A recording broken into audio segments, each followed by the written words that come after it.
സ്ത്രീകൾക്കെതിരെയുള്ള പ്രതിഷേധമാണ്. കള്ളക്കേസിൽ സ്ത്രീകൾ പുരുഷന്മാരെ ഒരുപാട് പേര് വ്യാജ പോക്സോ കേസിൽ പെടുത്തുന്നു. അതിനെതിരെയുള്ള ഞങ്ങള് ഏറ്റവും വലിയ അതിശക്തമായ പ്രതിഷേധമാണ്. അധിക്ഷേപിച്ചില്ലേ പിന്നെ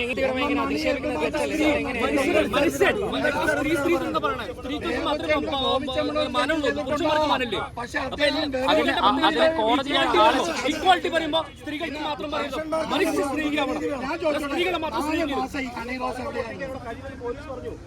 അല്ല പടക്കം പൊട്ടിക്കും. ഞങ്ങൾക്ക് ഇന്നലെ അറസ്റ്റ് ചെയ്തു. ഞങ്ങളെ പൊട്ടിക്കും. ഞങ്ങളെ പൊട്ടിച്ചിരിക്കും. ഞങ്ങളെ അറസ്റ്റ് ചെയ്യും. പോലീസുകാരെ അറസ്റ്റ് ചെയ്യും. പോലീസുകാരെ അറസ്റ്റ് ചെയ്യും.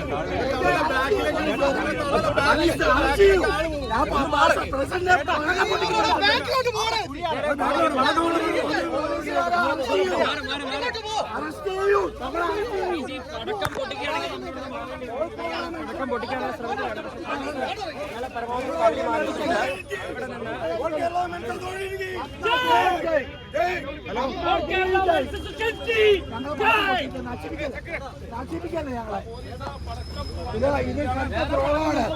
ദ്രോഹമാണ്. ഞങ്ങളെ പടക്കം പൊട്ടിക്കുന്നത് തടയുകയാണ്. ഇതൊക്കെ അടുത്ത അനീതിയാണ്. ഒരു കാര്യങ്ങൾ ചെയ്യാൻ പറ്റില്ല. പോലീസുകാർക്ക് എന്തോ ആവാന്നോ? ഒന്നിനും റൈറ്റില്ല. പുരുഷന്മാർക്ക് ഒരു റൈറ്റില്ല. ഞങ്ങളുടെ തൃശ്ശൂർ കൊണ്ട് ഇട്ടിരിക്കും. ഇവിടെ പടക്കം പൊട്ടിച്ചിട്ട് അവിടെ കൊണ്ട് ഇട്ടിരിക്കും.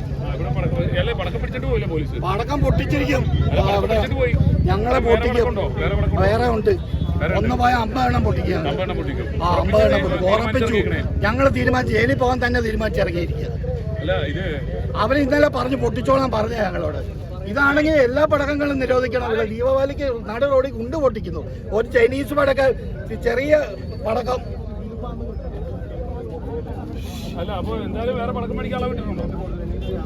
വേറെ പടക്കമുണ്ട്.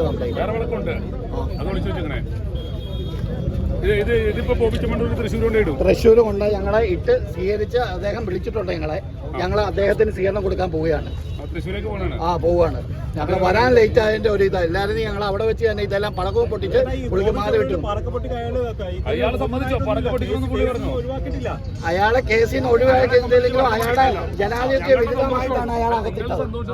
ഈ ജനങ്ങളെല്ലാം നിങ്ങൾ ന്യൂസ് കണ്ടിട്ട് ഞാൻ ചോദിച്ചോട്ടെ, ഈ ന്യൂസ് നിങ്ങൾ ചെയ്യുന്ന ന്യൂസ് കണ്ടിട്ട് ഏറ്റവും കൂടുതൽ നെഗറ്റീവ് കമന്റ് വന്ന ഹണി റോസിനാണ്. ബോച്ചയ്ക്ക് ഈ ഒരു ആക്ട് അനുസരിച്ച് ദുരുപയോഗം ചെയ്യണ്. ഒട്ടുമിക്ക സ്ത്രീകളും ദുരുപയോഗം ചെയ്യുന്നുണ്ട്. അത് മനസ്സിലാക്കണം. അത് മനസ്സിലാക്കിയേ പറ്റൂ. ഈ ലോകത്തിന് മുൻപില് ആരാണെങ്കിലും സ്ത്രീയാണെങ്കിലും ഇതിന് ഇരയാക്കപ്പെട്ട ആളാണെങ്കിലും ഇവരെല്ലാവരും സത്യം തുറന്നു പറയണം. ഒരു രഹസ്യമൊഴി എന്ന് പറയുന്നത് എന്താണെന്ന് കോടതി തുറന്നു പറയട്ടെ. തുറന്നു പറഞ്ഞേ പറ്റൂ. രഹസ്യമൊഴിയിൽ എന്താണ് കളവ് പറഞ്ഞിരിക്കുന്നത് തുറന്നു പറയണം. സമൂഹത്തിന് മുൻപിൽ തുറന്നു പറഞ്ഞിരിക്കണം. എന്താണ് ഈ കേസിൽ നടക്കുന്ന സത്യവും അസത്യവും എന്താണെന്ന് അറിയണം. എല്ലാവർക്കും അറിയണം. ഇതുവരെ ഞങ്ങൾ ഇതുപോലെ സംസാരിച്ചിട്ടില്ല. ജനങ്ങൾ ഇവിടെ അറിയണം. എല്ലാ ജനങ്ങളും അറിയണം. അതെന്താണ് അറിയണമല്ലോ. നമ്മളെല്ലാം മനസ്സിലാക്കിയിരിക്കണേ. ഈ കള്ളക്കഥകളും കള്ളക്കേസുകളും അറസ്റ്റ് ചെയ്യാം. ഒന്നും അറിയണ്ട, അന്വേഷിക്കേണ്ട, അറസ്റ്റ് ചെയ്യണം.